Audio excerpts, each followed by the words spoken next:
আজি আপুনি আপোনাৰ গাড়ীত বহি চাবিপাত ঘূৰালে, এক্সেলেটাৰত ভৰি থলে আৰু কোনো বিশেষ শাৰীৰিক পৰিশ্ৰম নকৰাকৈ এচিৰ বতাহ লৈ ঘণ্টাত প্ৰায় 100-120 কিলোমিটাৰ বেগত আগবাঢ়ি গ'ল। কিন্তু আজিৰ পৰা প্ৰায় লাখ বছৰ আগতে সেই দূৰত্ব অতিক্ৰম কৰিবলৈ মানুহে খালী ভৰিৰে দিনৰ পিছত দিন ধৰি খোজকাঢ়ি যাব লগা হৈছিল। না কোনো ৰাস্তা আছিল, কোন মুহূৰ্তত কোন হিংসুক জন্তুৱে আক্ৰমণ কৰে তাৰো ঠিকনা নাছিল। এতিয়া 5-6 ঘণ্টাতে আপুনি এখন মহাদেশ এৰি আন এখন মহাদেশলৈ যাব পাৰে। 1000 কিলোমিটাৰ দূৰৰ পৰা অনলাইন বস্তু অৰ্ডাৰ কৰি আনিব পাৰে। কিন্তু মানৱ ইতিহাসৰ সেই সময়ছোৱাত নদী এখন পাৰ হোৱাটো আছিল জীৱন মৃত্যুৰ খেল। আজিৰ এই গাড়ী, ৰেল, জাহাজ, বিমান, মহাকাশযান সকলোৰে আৰম্ভ হৈছিল একেবাৰে সৰল এটা বস্তুৰ পৰা। সেয়া হৈছে খোজ, মানুহৰ খোজৰ পৰা। এইটো ভিডিঅ'ত আজি লাখ বছৰৰ এক ৰোমাঞ্চকৰ যাত্ৰালৈ ওলাই যাম, যি সময়ত গাড়ী নাছিল, পথ নাছিল, মেপ নাছিল, আনকি চকাৰো আৱিষ্কাৰ হোৱা নাছিল। খাদ্য বিচাৰি, পানী বিচাৰি, হিংস্ৰ জন্তুৰ পৰা পলাই এদিনতে 30-40 কিলোমিটাৰ দূৰ মানুহে খোজকাঢ়ি ফুৰিছিল। মানুহ এজনে অলপ সময়ৰ বাবেহে 20-25 কিলোমিটাৰ বেগ দৌৰিব পাৰে। চিতাবাঘ এটাই ঘণ্টাত প্ৰায় 110 কিলোমিটাৰ বেগত দৌৰিব পাৰে। ঘোঁৰাই প্ৰায় 50 কিলোমিটাৰ বেগত দৌৰিব পাৰে। কিন্তু মানুহৰ দৌৰাৰ স্পীড কম আৰু বেছি সময় দৌৰিব নোৱাৰে। কিন্তু মানুহৰ এটা বিশেষ ক্ষমতা আছে, মানুহে বহুদূৰ একেলগে খোজকাঢ়ি গৈ থাকিব পাৰে। কাৰণ মানুহৰ ভৰিৰ তলৰ গঠনটোৱে স্প্ৰিঙৰ দৰে কাম কৰে, প্ৰতিটো খোজত শক্তি জমা কৰে আৰু ব্যৱহাৰ কৰে। আৰু আমাৰ ভৰিৰ পিছফালে থকা টেণ্ডনডাল হৈছে শৰীৰৰ আটাইতকৈ শক্তিশালী টেণ্ডন। মানুহৰ আন এটা সুবিধা হৈছে আমাৰ শৰীৰত প্ৰায় 20 লাখ ঘাম গ্ৰন্থি আছে। মানুহে ঘামৰ জৰিয়তে শৰীৰ ঠাণ্ডা কৰি ৰাখিব পাৰে আৰু ঘণ্টাৰ পিছত ঘণ্টা খোজকাঢ়ি থাকিব পাৰে। প্ৰায় 70,000 বছৰ আগতে আফ্ৰিকাত বাস কৰা মানুহে জীৱনৰ আটাইতকৈ ডাঙৰ সিদ্ধান্ত ল'লে, অন্য ঠাই বিচাৰি গুচি আহিল। তেতিয়া কোনো GPS নাছিল, মেপ নাছিল, কম্পাছ নাছিল, কেৱল কৌতূহল আছিল। এনেকৈ এটা প্ৰজন্মৰ পিছত আন এটা প্ৰজন্ম হাজাৰ হাজাৰ বছৰ এনেকৈ আগবাঢ়ি আহি থাকিল। আহি তেওঁলোক মধ্যপ্ৰাচ্যত উপস্থিত হ'ল। তাৰপিছত এছিয়া, ইউৰোপ, চাইবেৰিয়া আৰু অৱশেষত বৰফেৰে সংযোগ থকা পথেৰে উত্তৰ আমেৰিকাত গৈ সোমাল আৰু পিছৰ পৰ্যায়ত দক্ষিণ আমেৰিকাও পালেগৈ। এই সমগ্ৰ যাত্ৰা আছিল প্ৰায় 24,000 কিলোমিটাৰ আৰু এই দূৰত্ব অতিক্ৰম কৰিবলৈ বহু হাজাৰ বছৰ লাগিছিল। আৰু তেওঁলোকৰ বাবে প্ৰতিটো অঞ্চলেই আছিল এখন নতুন পৃথিৱী। পুৰাতত্বৰ তথ্যই আমাক কয় যে এই মানুহবোৰে মূল্যৱান পাথৰ, সাগৰীয় শোল, অলংকাৰ এইবোৰৰ তেওঁলোকে ব্যৱসায় কৰিছিল। তেওঁলোকে তথ্যৰ বিনিময় কৰিছিল, নতুন নতুন বন্ধুত্ব কৰিছিল আৰু আনকি বিবাহৰ দ্বাৰাও বিভিন্ন গোটৰ লগত সম্পৰ্ক তেওঁলোকে স্থাপন কৰিছিল। কিন্তু এই যাত্ৰাত এটা সমস্যা আছিল। যেতিয়ালৈ মাটি আছিল, মানুহে আগবাঢ়ি গৈ থাকিব পাৰিছিল। কিন্তু যেতিয়া গভীৰ নদী, হ্ৰদ, সাগৰ সন্মুখত আহে, তেওঁলোক ৰৈ যাব লগা হৈছিল। না দলং আছিল, না নাও আছিল। ইফালে সন্মুখত ডাঙৰ ডাঙৰ নদী, আমাজন নদী, নীল নদী, টাইগ্ৰিছ নদী, সিন্ধু নদী, ব্ৰহ্মপুত্ৰ নদী। সেই নদীবোৰৰ পাৰত খাদ্য আছিল, মাছ আছিল, কিন্তু পাৰ হোৱাৰ কোনো ব্যৱস্থা নাছিল। পাৰ হোৱাটো বিপদজনক আছিল। তাৰপিছত সেই সমস্যাৰ সমাধান কৰিবলৈ জন্ম হ'ল নাওৰ। এই নাও প্ৰথম কেতিয়া সজা হৈছিল তাৰ কোনো তথ্য পাবলৈ নাই। বিজ্ঞানীসকলৰ মতে এই আৱিষ্কাৰ হয়তো কোনো কাৰখানাত হোৱা নাছিল। হয়তো এদিন বতাহত এডাল গছ উভালি নদীৰে ভাহি আহিছিল। কোনোবাই দেখিলে গছডাল ডুবি যোৱা নাই আৰু এটা সময়ত কাৰোবাৰ হয়তো মনলৈ চিন্তা আহিল যে গছডালৰ ওপৰতচোন উঠি চাব পাৰোঁ, আৰু তাৰ লগে লগে মানুহে পানীত ভাহিবলৈ সক্ষম হ'ল। আৰু হয়তো এই আছিল পৃথিৱীৰ প্ৰথমখন নাও। কিন্তু সেই চিন্তাও মানুহৰ মনলৈ আহিবলৈ যথেষ্ট দীঘলীয়া সময় লাগিছিল। তাৰপিছত গছ বা বাঁহ একেলগে বান্ধি ভূৰ সজা হ'ল। এনেকৈ নাওৰ আৱিষ্কাৰ হ'ল। আজিলৈ উদ্ধাৰ হোৱা আটাইতকৈ পুৰণি নাওখন প্ৰায় 10,000 বছৰ পুৰণি, যিখন নাওৰ নাম পেচেকেনো। সেইখন নেদাৰলেণ্ডত উদ্ধাৰ হৈছিল। যিখন নাও বনোৱা হৈছিল এডাল গছৰ গুৰি ফোপোলা কৰি। প্ৰায় 3,000 বছৰ আগতে প্ৰশান্ত মহাসাগৰৰ মাজত বাস কৰা পলিনেছিয়াসকলে মানৱ ইতিহাসৰ আটাইতকৈ সাহসী সামুদ্ৰিক যাত্ৰা কৰিছিল। তেওঁলোকে নাওবোৰত খাদ্য, পানী, ঘৰচীয়া জন্তু লৈ যাত্ৰা কৰিছিল। মেপ নাছিল, কেম্পাছ নাছিল। তৰাৰ অৱস্থান চাই, সাগৰৰ ঢৌৰ দিশ চাই, চৰাইবোৰ উৰণৰ দিশ চাই, মেঘৰ আকৃতি চাই তেওঁলোকে যাত্ৰা কৰিছিল। সেই সাহসী নাবিকসকল উপস্থিত হৈছিল হাৱাই দ্বীপত। তেওঁলোক ইষ্টাৰ দ্বীপলৈ গৈছিল, নিউজিলেণ্ডলৈ গৈছিল। কিছু যাত্ৰাপথ তেওঁলোকৰ 4,000 কিলোমিটাৰ পৰ্যন্ত হৈছিল। নাৱেৰে গৈ সেই দ্বীপবোৰত জনবসতি আৰম্ভ কৰিছিল। ব্যৱসায়ৰ বাট মুকলাই দিছিল আৰু মাছৰ ব্যৱসায়ও আৰম্ভ হ'ব ধৰিছিল।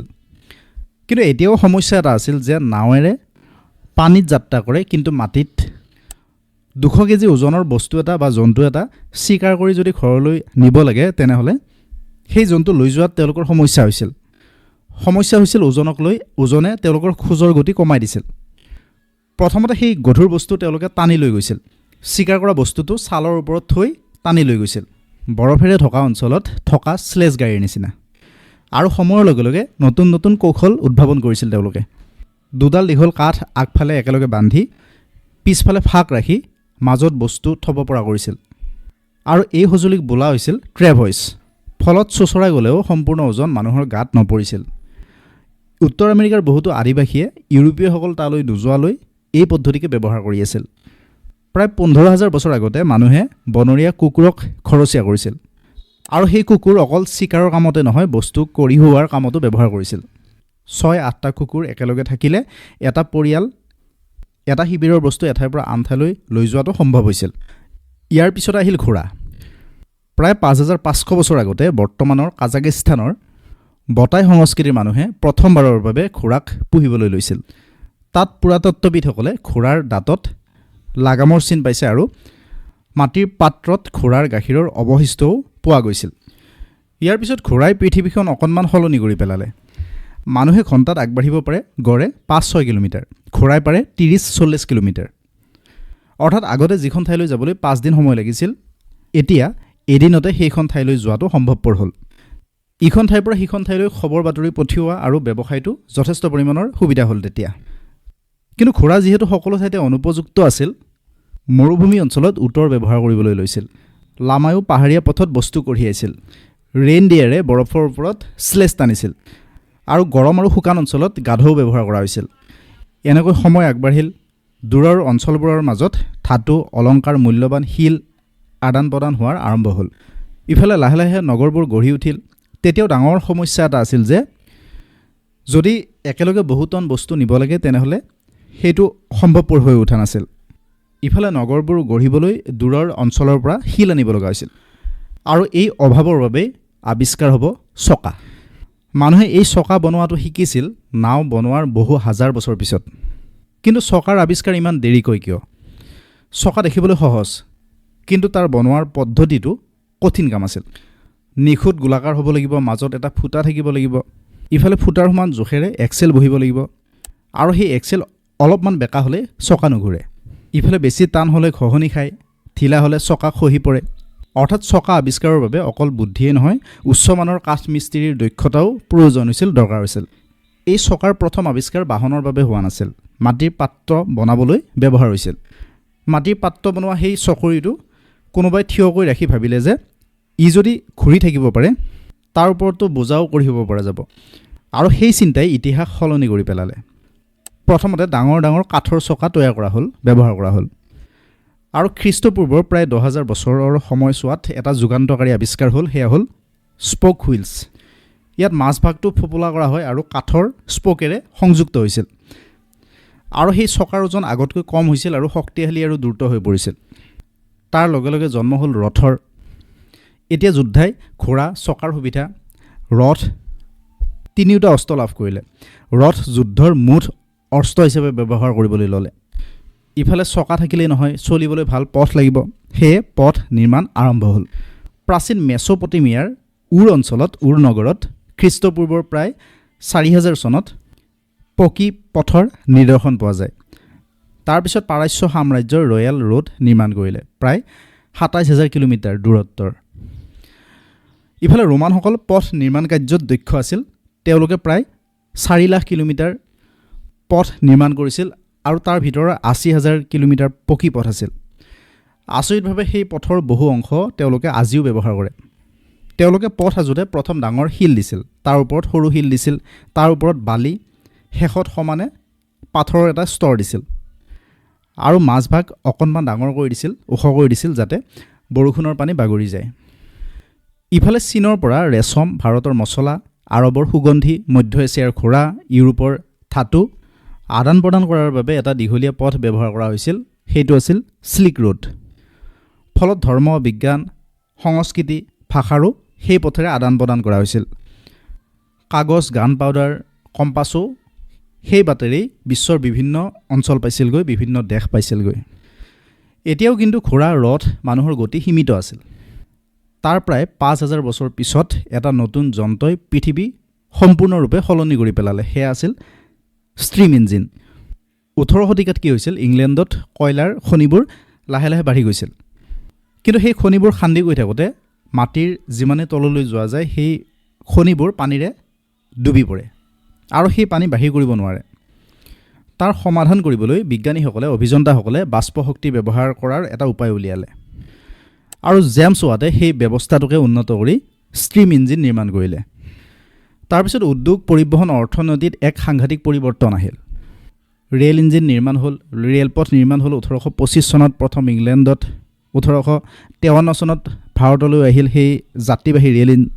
ইফালে জাহাজতো সেই ষ্ট্ৰীম ইঞ্জিন ব্যৱহাৰ হ'ল, জাহাজ দ্ৰুতগতিত যাব পৰা হ'ল। ইফালে ১৮৬৯ চনত ছুইচ খাল খন্দা হ'ল। তাৰ ফলতে ইউৰোপৰ পৰা এছিয়াৰ দূৰত্ব বহু হাজাৰ কিলোমিটাৰ কমি গ'ল। আগতে ইউৰোপৰ পৰা এছিয়ালৈ যাবলৈ আফ্ৰিকাৰ তলেৰে যাব লাগিছিল, এতিয়া জাহাজেৰে পোনে পোনে যাব পৰা হ'ল। ইফালে শিল্প বিপ্লৱৰ ফলত কাৰখানাবোৰ হ'ল, নদ নদীত লোৰ দলং হ'ল আৰু তাৰ পিছৰ পৰ্যায়ত ১৯ শতিকাৰ শেষৰ ফালে বিমান আহিল। ১৯০৩ চনত প্ৰথম বিমান উৰিল। ইফালে ১৯৫০ চনত জেট এয়াৰক্ৰাফ্টটো আহিল, GPS আহিল। মুঠতে সেই খোজ কঢ়া যুগৰ পৰা নাও, ঘোঁৰা, চকা, পথ, ৰেলপথ, জাহাজ, গাড়ী, বিমান, মহাকাশৰ সময় পাৰ হৈ পৰিবহণ ব্যৱস্থা বৰ্তমান পৰ্যায় পালেহি। ভিডিঅ'টো চাই কেনেকুৱা পালে কমেণ্ট বক্সত জনাব আৰু এনেকুৱা ধৰণৰ ভিডিঅ'সমূহ আপুনি পাই থাকিবৰ বাবে এই চেনেলটো ছাবস্ক্ৰাইব কৰিব, ভিডিঅ'টো শ্বেয়াৰ কৰিব। লগতে ভিডিঅ'টো শেষলৈ চোৱাৰ বাবে আপোনাক ধন্যবাদ জনালোঁ।